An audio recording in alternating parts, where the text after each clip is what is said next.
Yeah, so I'm Jason Johnson Dorsey with the Recovery Matters podcast, and we have here today, Tajay, yes, one and only Mr. Versatile.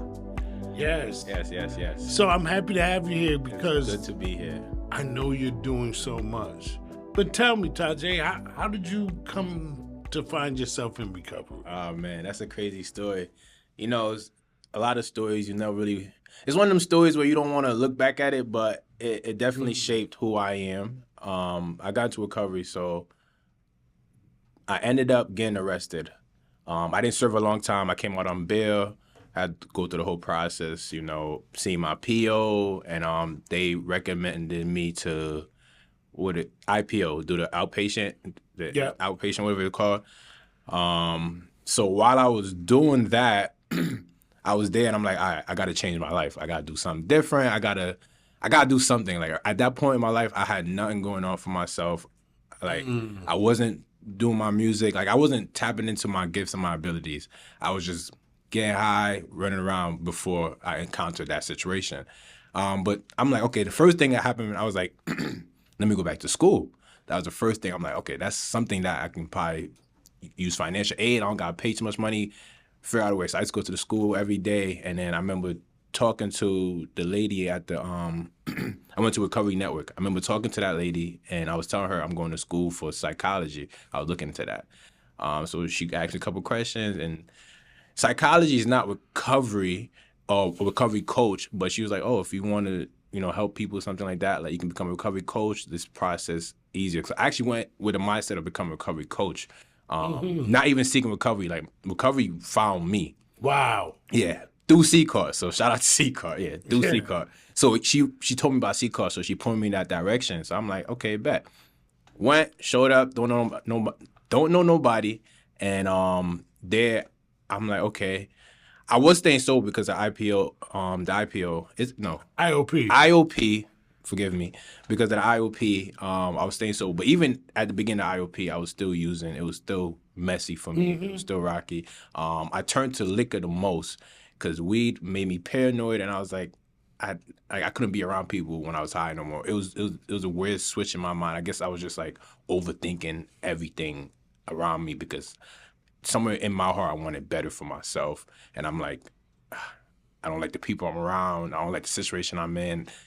Like it's weird. I don't know. You probably can resonate with it. Like being high and not having your shit together. Yes, it's a lot of thoughts pop in your mind. This situation happened. That situation happened. and especially if you're an overthinker on top of it. Yeah, already. Yeah. So I started drinking way more than I ever drunk in my life. And I was like, no, this is a problem. Like, let me just stay sober. Like, let me just see what happens. That's kind of what happened. I want to see where this is taking me. Because I'm a big believer in, like, everything happened for a reason. So I'm like, okay, let me see where this is taking me. So I started staying sober. I'm going to CCAR, like, every day. First, I wanted to get out the house. Second, it was right next to the school. Users Tonic is right there. So I'm like, okay, I go here, go there. It will work out. I'm grateful for where it's bringing me to in life. Like, my life completely shifted. Recovery completely changed how I think, how I communicate, how I grow friendships, how I build relationships. It's a big world out here, right? Yeah. But we only know the world that we're living in at the time. Yes. So when you bring yourself into a new environment, recovery, CCAR, or anywhere else, it changes your thinking, right? Which led you to going to school. But you mentioned relationships, right? And friendships. Yeah. And I've had the privilege to meet some of your friends. Yeah. Actually, and you got a great group of guys. But was it always like that? Or did you have to make changes in what you expect out of friends? Or tell me about that process. Definitely had to make changes. Honestly, when I was young and in like school, I had let's just say high school, I had multiple different friend groups. I was very extroverted, honestly. I don't think I had an inch of introvertness. That's probably not a word, but I was not introverted in any form or fashion. Like I was just extroverted. So I used to be all around the school. Like I was known for being in somebody else's classroom. I was never in my own classroom. I was in somebody else's classroom. One of those. Yeah, I'm always in the hallway. I'm literally chilling, just doing whatever I want, honestly. So I had multiple different friend groups. But along with me being extroverted and just me being just a chill guy, I had bad friends too, and it honestly started when I started smoking. Because honestly, it's funny because when you start smoking, you really realize you don't have a lot in common with people. It's really the drugs that brought y'all together. So when I started smoking, I actually started smoking before high school. This was 7th grade, the first time I ever smoked. But it was like the summer going to 8th grade, then 8th grade, whatever. But let's just stick with high school for now. I started hanging with the wrong group of kids because we was getting high. We was smoking. We was just chilling, we was smoking. And it just led to me like just being in the hood and just, if they're like, oh, let's go do something, I'm right there. All right, bet, we out. Honestly, how could I say this? Like just the idea of not being liked or fitting in, like that peer pressure, it was real, So I'm following along. Plus doing it becomes this, that, like a third. culture. It becomes a culture, it becomes a thing, like, so yeah, I'm hanging out in the hood, I'm smoking, and then once you get to the hood, whatever the mission is for the day, you gotta roll with it. You gotta roll with it. You know what I mean? So it just brought me down a bad path and just, idolizing the wrong thing. Like what I look for in friends now is completely different than what I looked for before. It's not about, popularity, and nothing wrong with the cool kids. You know what I mean?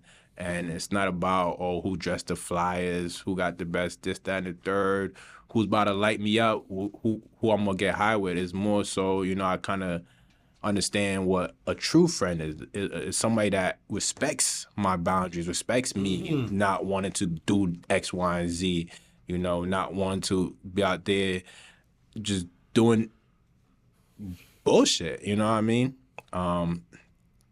So that's how my friend group is completely different. I'm still iffy on people I bring into my life, just cause I learned to love myself and be okay with being by myself, which brings me to relationships.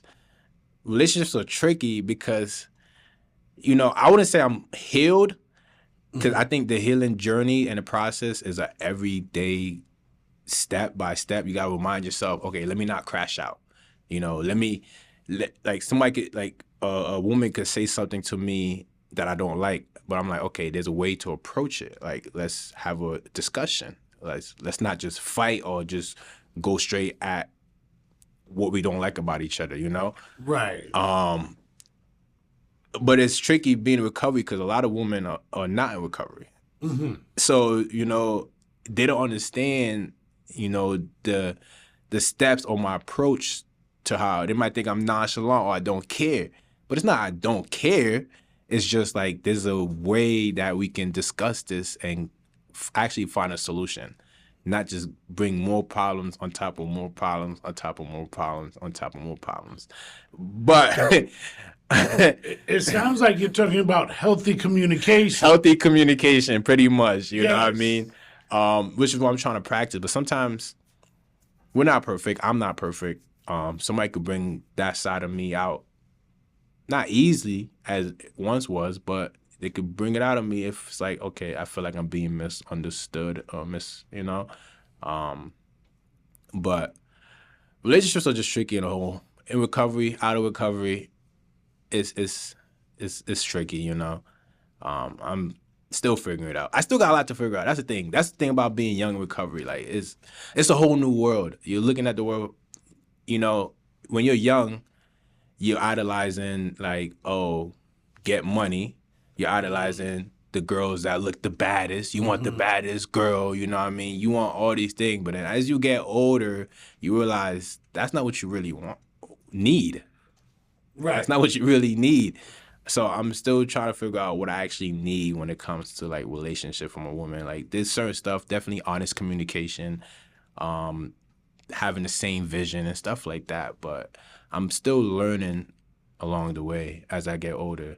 But I'm glad I found recovery at this age I think Yes. I think it's prime that I learned this now than later. Yeah. You know. Yeah, absolutely. You know, when I look at you, I see first a person in recovery because that's how I met you, Yes. as a person in recovery. Then I found out you were a college student, Yes. right? And then I found out that you actually do have a really great group of friends, right?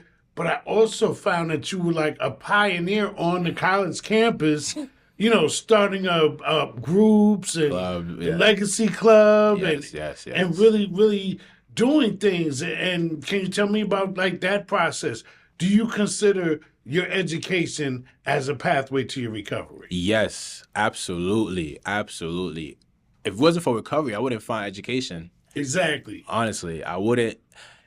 It's funny because I say this all the time. Like, I did not plan this. I didn't plan none of this. This was not like a step by step. Like, all right, I'm gonna get arrested. I'm gonna go to IOP. Right. Like, this was not planned. Like, in my head, I'm gonna figure out a way to get rich, get money, you know, and then get out of here. Like, that was literally my plan. And to get out of here is key to why I get so involved on campus, because growing up in Bridgeport, and it's funny because we're from Connecticut. Connecticut's a rich state, but Right. if you just focus on Bridgeport, you look around, you're like, we don't got shit. Right. We can't do nothing. I gotta get out of here. Like, that's the mindset growing up. Honestly, I know multiple friends. Conversation, we gotta get out of here. I gotta get out. Gotta get out. And don't get me wrong, it's good to see the world and explore, meet different cultures, different people. I still embrace that to this day. But I realize it starts here. If I'm not happy with where I'm at now, I'm not gonna be happy nowhere else. You know what I mean? And like I said, recovery is the reason why I got into education and got into school. It guided me that direction, and just being there made me realize, like, okay, I could play a part. I could either sit here and complain and say I don't want to be here, or I could say I can make the best of what I got already and utilize the resources. And to be fair, I still talk about this point. There's a lot of resources that we don't know, because I'm thinking about my life before this, and most of these resources was here already. Kind of. They might have gotten better. There might have been people that came into place now than before, and like, all right, now we're gonna implement something. We're gonna try to do something different. But I could be one of those people. Right. I shouldn't say those people, but I could be that man. There was so much meat in what you just said, right? And you started with saying, you know, I got to get rich, I got to do this, and I got to get out of here, right? Yes. But then as you got deeper into it, right, it was so profound that I have to ask you, when you say get out of here, looking back on that now, do you think get out of here means get out of a mindset or get out of a physical location? That's a good question. I'm not gonna lie. That's a good question. Mindset, definitely. Now that I have the perspective I have, mindset. Yes. This whole time it wasn't mindset. I never looked at it that way. It really is the mindset. Because now I don't mind being in Bridgeport. Right. It was never about the location, really. Now that you found recovery and a whole new world, no, right? Absolutely. Yeah, no, it was really the mindset. I was stuck. First, I was in a victim mindset. I'm pointing fingers left, right. He, she, they. Everybody else but me. You know what I mean? And that's a mindset thing, you know? Yeah. Now, at one point, until recovery, I realized it's this guy. Wow. This guy is the one that's messing up. This guy is neglecting responsibilities. This guy is wasting his money to get high instead of paying the bills, paying my phone bill, doing X, Y, and Z. You know what I mean? This guy chose to not drop out of college, and not saying college is the way, it's the key. You have to go to college. You know, you don't have to just go out of it. But even through college, I realized, for me, college is not just about the education. It's about the network and the connecting and just being a part of something. I didn't realize I needed that kind of fulfillment. And it makes sense. Me being extroverted when I was young, I need that as part of my life, just to connect with people, individuals.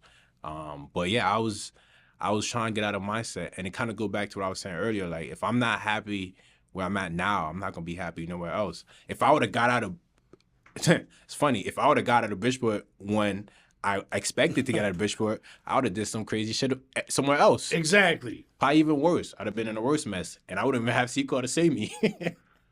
You know what I mean? It's a blessing when you look at it like that. Honestly, you know. I guess wherever you go, there you are.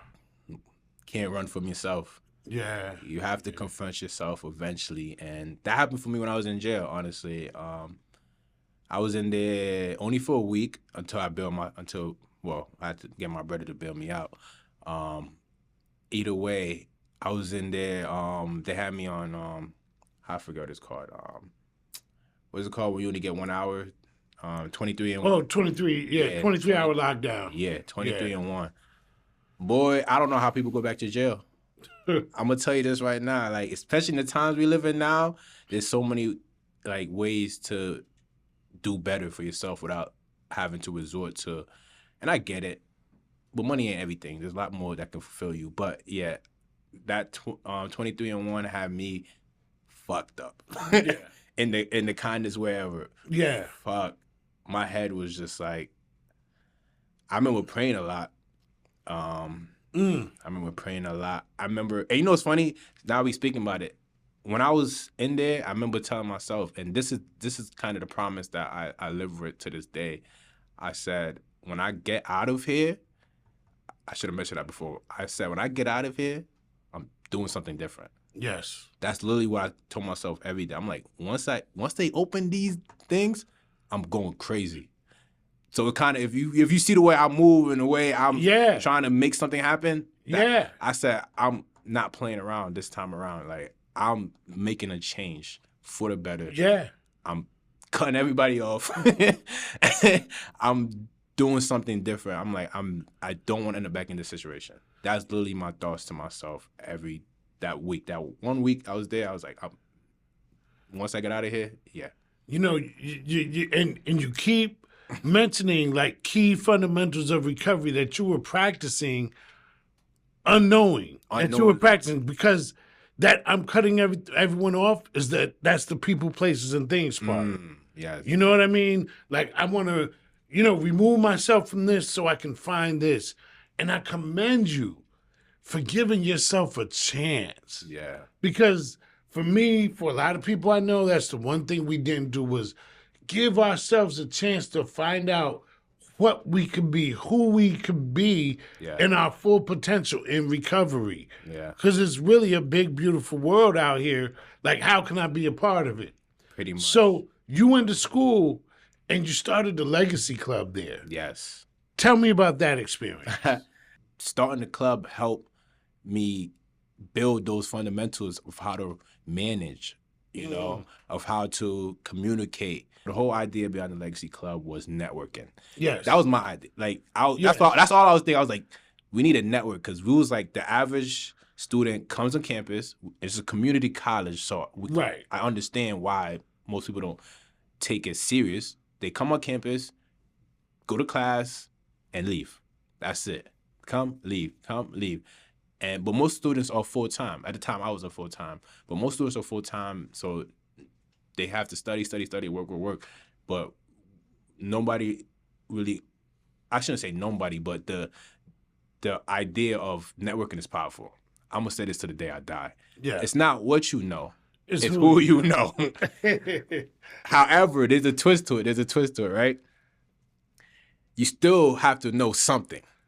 You get what I'm saying? You still have to know something, but it don't serve you purpose if you don't get around the right people to share that knowledge to. You know what I mean? So this is what I'm realizing. I'm like, the way I went about the club is like what I want for myself. You know, yes. This will benefit me too, not in a selfish way, but I wanted to open other people's minds to that concept. Like, this is low-key a game changer. Now, like for example, we did a event we did a couple different events, but just focus on one major right now. So we did an event for like human resources for those students. So we had 2 alumni come in to speak about their journey of what steps they took after, who they connected with, where they worked at, just to give them an idea. First, that's already a contact for them. Like, oh, they have these two alumni to contact, reach out to, network with, but also kind of like, okay, this is what I could do too, or I could probably do half of it. You don't have to take everything, but in life, you don't got to completely recreate the real. Honestly, it's history repeats itself. Just add to it. You just add to it, like put your own little spin to it, own little twist. Like, oh, you know what? I would have did this different, but this kind of, it's like what ChatGPT is to us right now. It gives you something to work with. It's like, okay, you don't just use the information straight up. You be like, okay, it just starts formulating that vision, and then you just be like, oh, word, this is all right. Let me add my style to it. Let me add my funk to it, my swagger to it, whatever. How would I approach it? Yeah. So just bringing that closer to students, so they don't have to worry about it, because they already coming and leaving. They get there, they go to class, and they out. Right. So it's kind of just building that network and understanding your peers are your network too. Yeah. I mean, you can network all around. We did like a convention, like a motivational. They had motivational speakers come at UConn, Stanford. Yeah, they had speakers come give motivation, but we just try to just uplift. That was the whole idea behind it. Networking and motivation, and just starting from now. It starts when you're in college. Honestly, it starts before that, but when you're young, because I was young, I didn't care about none of that. I didn't care about none of that. Listen, I didn't care about none of that. I was at parties. I was outside. I promise you, I was outside living my life. I didn't care about none of that. But it starts from college. Or if you have that college mindset, once you get to college, your career starts then. Yeah. You know what I mean? Like, I got a job where I needed a marketing/communication degree. Right. I don't have that. I don't have my associates. Right. But it's because of my network, me connecting, even volunteering, even internships, all that matters. So it's kind of shining a light on that. Like, if you start from now, I promise you, doors will open. Opportunities will open. Yeah. So many parallels to recovery. Yeah. Right? Like networking, right? You have to network in recovery. Yes. The broader the base, the higher the point of freedom, and it's the same way. And I've seen you move like this, right? Mm-hmm. And like that's what I love about CCAR, because it embraces multiple pathways, right? Yes. So getting your education, thriving, can be a pathway, because it builds you up in the person that you're becoming in recovery, right? You also have become an entrepreneur and an artist, right? Yeah. And tell us a little bit about your entrepreneurial endeavors and your artistry. Okay. I just want to follow up what you said about recovery opens that, like, that multiple pathway is key. Because if it wasn't for multiple pathways, I probably wouldn't express myself the way I express myself now, or started to express myself at that time. I probably think, oh, do it just like this, and I just kept it simple. But because of that broad, like, oh, I can, like, that fulfills me. I didn't have to worry about getting high because I have this going on. I have this. I just kept myself busy. Yeah. You know what I mean? But yeah, entrepreneurship and being starting to become an artist, I wouldn't say. I'm a songwriter. I like to say I'm a songwriter, but I create music. Like I said, I had no plans for none of this. I went to Tonic, and where the old cafeteria used to be, it wasn't there no more. I walked in, it was like an innovation center. They had the cricket, where you cut the vinyl. They had the heat press. They had sewing machine. They had what else they had? They had a whole bunch of different stuff to help you start a business. You can make your own business card, whatever. So at that moment, I'm trying new stuff. That was another thing with recovery. Recovery was like, try new stuff, do something different. I'm like, let me just see where this take me. I'm just trying new stuff. So with that, I actually started a clothing brand. That was like the first ever business I ever started. Well, that's the only one. But I was like, let me start a clothing brand. So the idea behind the clothing brand was just putting positive affirmation, positive messages on clothing. And I done that. I remember, so the center did it show, not really showcases, they did events where students could sell their product. And I remember I made 12 shirts. I made 12 shirts with positive, different messages on them. And at the event, set up the table. I remember I sold 11 of them. Right. Just off the rack. Just I was like, oh snap. But that was my first experience ever having a business, selling to friends and stuff like that. It didn't really last long. It's still in the works. So I got my hoodie right now. Yes. Love Life. This is more for Love Life. Love Life. This is more for merch. This is what I plan to sell to fans. So I've been doing videos on TikTok and stuff like that. So I'm doing stuff. I'm trying new things. I said, okay, let me start putting my music out there. I've been writing songs for a while now. Yeah. I guess I didn't really believe in myself that much. I guess I didn't see what I see myself now, you know? So I just never put it out. I just kept it to myself. Whatever, I put a song out before, but I was just testing how to do it. Right. It was never planned to stay there for long. But then I had a song I started writing called Love Life. And through that song, it was a pop song, completely different from other songs I made in the past. But it being different made me want to put it out more. And me being in recovery, gaining confidence in myself, trusting myself. Yes. It's going to work out, and I'm going to figure it out. That kind of trust in myself, like, you know, and just that encouragement I got from people around me, you know, like you know, people started to see the good side of me. Yes. And it's not like it's never been there. Been misguided and lost a little bit in my ways. I was like, let me just go ahead and do it. I went ahead and shoot a music video for it all. The whole 9. I did the whole 9. I marketed a little bit. Now I'm trying to promote it a lot more on social media. So I'm gonna double back with the whole clothing brand and just make merch. So that's what I plan to do. Make merch for people that's willing to just support, invest in myself, bet on myself. Yes. You know, believe in myself. Yes. This is what recovery have taught me. There's no point in my head where I have self-doubt. Okay, I'm lying. It's so minimal now. It's so minuscule. Like that part of me that had like self-doubt, fear,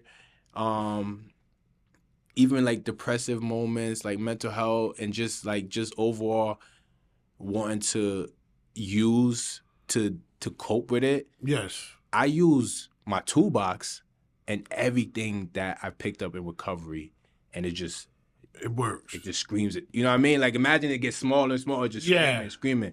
It don't completely go away, but recovery has gave me another voice in my head. I love it. You know what I mean? I love it. It's another voice talking in my head. So in closing, what would you say to the person that may be on the fence, straddling, or just seeking recovery? What would you say to them? Don't knock it till you try it. Nah, that's jokes. I would say, what they say at the recovery meetings, keep going. The miracle didn't happen yet. Oh, yeah. What they say? Don't quit before the miracle happens. Yeah, don't quit before the miracle happens. And the only reason I bring that up, because that's what recovery is. At first, it's scary. Yes. At first, you're confused. Yes. At first, because it's the emotions. When I was using, I was covering emotion. I was numbing the emotions. You know what I mean? I have a different way to numb my pain, but before it was drugs. That's what I chose to numb my pain. So those emotions are real. Yes. And they come in different shapes, forms, and it's very overwhelming. So at first, you're gonna feel that, but it's okay to feel that. But there's a miracle if you continue, and that's what I want to say, because I know it's not easy. Mm-hmm. You know, we'll be lying right now if we sat here and say this recovery journey is easy. Like recovery is gangster. Yes. It's not for the weak. It's not for the weak, and I don't want to mislead people, but it's beautiful once you continue and surround yourself. It's all about people, places, and things. It's beautiful. Like it's everything. It's my core right now. It's the reason why I keep going. It's the reason why I stay strong, and it feels nice not to rely on Yes. Let a substance for that joy of just being alive. Yes. You know what I mean? And if you're somebody that, you know, been through something, pain, trauma, any devastating situation, circumstances in your life, it's a lot to deal with. So you need to equip yourself. And I think recovery is like armor. It's something you can equip yourself with to protect you from that pain. So that's what I would say. Keep going. Don't quit until the miracle happens. Yes. There's a miracle. My life, like I said, Possible. it's possible. None of this that I have going on, like I have so much faith in where life is leading me now. It's beautiful. It's really a beautiful thing when you sit back and you look at it like, wow. Now recovery is definitely that core of everything that's happening. So don't quit before the miracle happens. Well said, brother. Oh yeah, love like this don't come around too often. Take my pain and put it in a coffin. Take my name and put me in the top 10. Catch a vibe through the city with the moonlight. Let's take a ride. Watch the city lights hit